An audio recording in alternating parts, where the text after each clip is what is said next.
comment, and subscribe for more content. Where's the notification bell? It's to the right of you. Oh. What's up, guys? It's Decay Wrestler here, and in today's video, we are discussing about the Funko Festival of Fun exclusive reveals. But before that happens, make sure you press the subscribe button for more content like this video in the future, and press the little bell beside it to be notified of when that future content gets released. But anyways, guys, let's check it out. So like I said, in today's video, we are going to be talking about the Funko Festival of Fun exclusive reveals, which is pretty crazy that essentially yesterday, as I'm recording this, we had the San Diego Comic-Con special edition pops, and all of a sudden we're getting more Comic-Con exclusive reveals the next day, but it's for a different convention. It is Festival of Fun for Emerald City Comic-Con, happening in the first weekend of December, and Funko dropped some pretty sweet exclusive pops, definitely better than what was announced during San Diego Comic-Con special edition. Now, there is a total of, I believe, 13 exclusives from today's reveals, and I believe, if I'm not mistaken, because there wasn't a shared retailers list mentioned, that there's gonna be probably a day 2 of reveals happening tomorrow, or essentially today as you guys are viewing this video, which the 13 exclusives announced today consist of 12 Funko Pops and 1 t-shirt. So kicking off the Festival of Fun exclusive reveals is the basketball Freddy Funko Pops, where one is wearing a home jersey and the other is wearing an away jersey. Now, a lot of these reveals seem to be the kind of leaked pops that were originally intended to be Wave 2 of NYCC pops, which these pops kind of confirm that because they have the colors of the basketball team, the New York Knicks, where it is orange, blue, and white. These pops are pretty decent. I know that actually the away jersey was actually released on Funko Europe's website about a month ago, and to confirm that NYCC theory, a lot of people did mention that when they received the pop, it did come with a Fall Convention 2021 sticker. So when it comes to these pops, will they still have that sticker, or will it be a brand new Festival of Fun exclusive sticker? I don't think anything has been posted on the Funko app as of yet as I'm recording this, which is close to 6 p.m. Eastern Standard Time. Then we have the Festival of Fun exclusive t-shirt, which you can only obtain this at the booth. This is a pretty decent t-shirt. It's a nice white shirt with the Festival of Fun logo, and it's got a little bit of a picture of Freddy Funko, and then on the back it's like an ornament with Freddy Funko kind of hanging there, which I always hate a lot of times when Funko makes these t-shirts where they make a small logo for the front, but then a big logo is on the back. I'm never really a fan of those. They've done that multiple times with a lot of shirts I actually own from Pop and Tea bundles, but in this case they're doing it for a Comic-Con exclusive, which if you're at the booth at Emerald City Comic-Con and you obtain the shirt, that's pretty cool. But in my opinion, I wouldn't really want to have the shirt, especially because it's white, and I do have a tendency sometimes of eating food and then getting stains on a white shirt. Up next is Cheddar Goblin from Mandy, and this pop is pretty detailed. I know a lot of people were actually wondering for the last couple of months of when this pop was going to get released, because when the original set of Mandy pops got announced, this was also featured with it, and I think it was even included in like a Fun Days reveals. And people were wondering for months, when is this pop getting announced? Because when they re-announced it with Glam Shots, they didn't include this pop. But I guess our question has been answered, and that Cheddar Goblin is a Festival of Fun ECCC exclusive. I really love the detail of essentially what looks to be, he's got like cheddar mac and cheese in his mouth. Like, I have not seen Mandy, so I have no idea like what the premise of the movie or show is or what's about.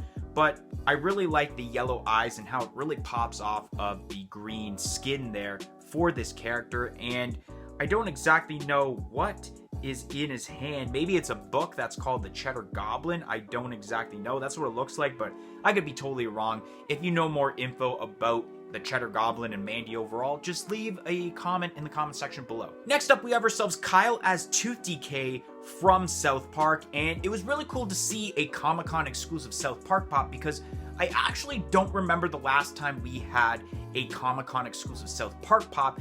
I believe, if I'm not mistaken, I remember there was one for, I think it was San Diego Comic-Con 2017, and my co-host MD Shady is really excited about this pop, considering that we had looked at this pop right after we recorded this week's edition of a Funko Popcast, and essentially I told him, hey, there's a Kyla's tooth decay from South Park being made into pop form. He's like, oh, that's so sweet. So he's really excited about this pop, and I'm sure a lot of people are also going to be excited to see a brand new Comic-Con exclusive South Park Funko Pop. Up next, we have ourselves Airbending Aang from Avatar: The Last Airbender, and this was one of those pops that are considered to be one of those canceled NYCC exclusive pops, because there were reports about a person who works over at, essentially it would be Nickelodeon or Avatar: The Last Airbender itself, that they had actually posted this pop not knowing that it would end up being delayed, and so people knew that this pop was going to be a New York Comic Con exclusive, but now it's not, so people knew about this pop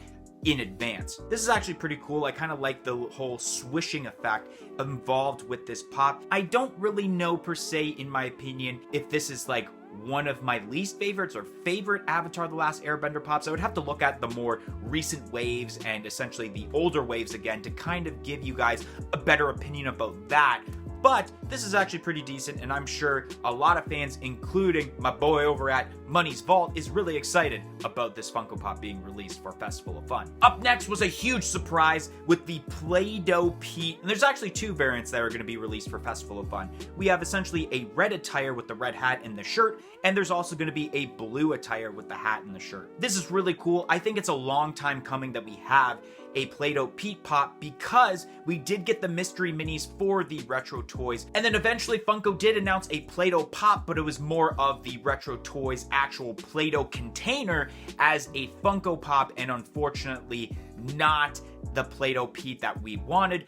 But they now gave us two Play-Doh Petes, and I think this is wicked. Now, I don't exactly know if the case will be that these will be obviously shared to two separate retailers, or maybe one is going to be shared to a retailer and the other one could be a convention only, limited to whatever piece that it could be. Up next, we have the Great Garloo from, I'm assuming, the Great Garloo. I've never heard of this character before, but this is really detailed. I'm really loving what the face looks like, especially with the mouth and the whole like cheetah-like attire.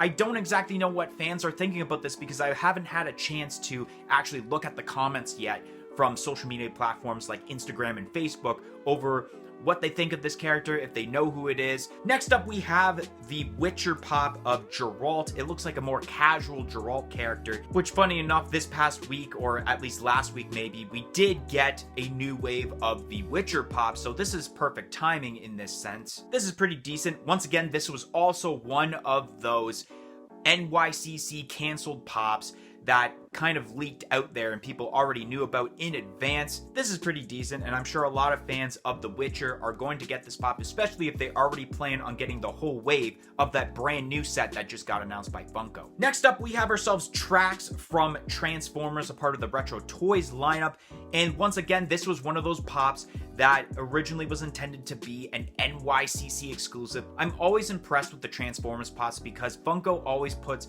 a astronomical amount of detail as terms to these pops, and a lot of people like buying these Transformers pops. I think for some reason, in my opinion, this may be one of, if not the best looking Transformers pops that Funko has released, at least this year in 2021. I know there's that one for FunCon, which was okay, but this one is definitely better than the one we got for FunCon. Next up, we have ourselves Punchline from Batman for the DC lineup. I'm not exactly sure if this was also one of those pops that was kind of leaked there and people knew about it already, because I don't follow the dirt sheet pages just because I like the element of surprise. This is pretty detailed. I like the purple aspect with the blue and the black. I think those colors really mesh together. I don't know anything about the character at all, so once again, if you guys know about Punchline from Batman, leave your comments down in the comments section below and let me know a little bit more about Punchline from Batman. And the last exclusive announced for today's reveals is what they're calling Superman Wizard Pop, but I think because, once again, this was one of those leaked NYCC exclusives, this is just simply called Blue Superman. This is actually a pretty detailed pop. I love the kind of effect that's going on with like the blue skin. You have, I don't know if that's a mask or not, but like kind of like the blue energy or lightning effect that's going around on the pop. And I really like when Funko brings out these different aspects of superhero characters, whether they are from Marvel or DC, that you don't really see all that often. Anyways, guys, that'll be the end of today's video. If you enjoyed today's video about the Festival of Fun exclusive reveals, make sure you smash that like button. Comment in the comment section below and let me know your favorite and possibly least favorite Festival of Fun exclusives announced from this set of reveals. And like I said earlier, press the subscribe button for more content like this video in the future, and press the little bell beside it to be notified of when that future content gets released. But anyways, that's all I got for you guys today, and hope to see you guys next time. 1, 2, 3, I'm out of here. Follow us on all of our social media platforms on Facebook, Twitter, and Instagram at A Funko Popcast. If you want to check out some of our other content that's featured on our channel, you can click either the playlist that's on your screen right now featuring previous episodes of our weekly podcast, A Funko Popcast, or we have suggested a video for you guys in relation to today's video.